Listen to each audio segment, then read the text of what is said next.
Guys good morning તો welcome to my new blog. તો આજે છે ઉત્તરાયણ, તો બધાને હેપી ઉત્તરાયણ. તો આમ તો ધાબા ઉપર આવી ગયા છે, ફૂલ પતંગો ચગી છે, પણ આની પતંગ જ શું ચગા, પવન જ બહુ છે ને, તો અને ઠંડી એ બહુ છે. તો જોઈએ હવે પવનનું શું થાય તો આપણે પતંગ ચગાવીએ. તો બધા પતંગો ચગાવે છે આકાશમાં, તો ચાલો આપણે પણ ચગાવીએ પતંગો.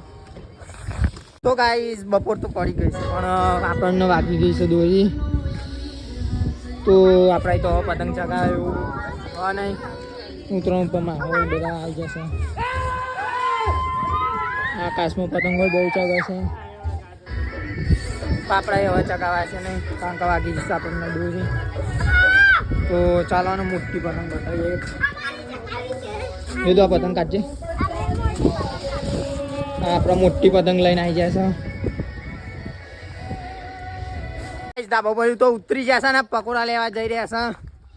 તો આ મારા ઘરના પાછળ જ પકોડાની લારી છે, તો હેડા પકોડા લેવા લારીએ જઈને તમને બતાવીએ તાન. ચલો પકોડા લેવા યાર, મને આપણે પકોડા તૈયાર થઈ ગયા કરી દો ત્યાં આપણે પેક. પકોડા તૈયાર થઈ ગયા છે ના, પેલે ભૂડ્યો હે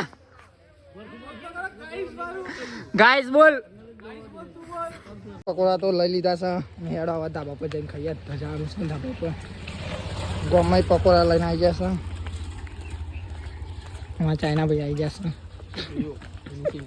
હનીસિંગ ગાઈસ. આપણા જોડે રાજાવાળી પણ પતંગ આવી જઈ છે, અને ઉત્તરાયણનો મજા આવી જઈએ ફૂલ. ધાબા પર બધા આવી ગયા છે, આકાશમાં પતંગો ચગાવશે.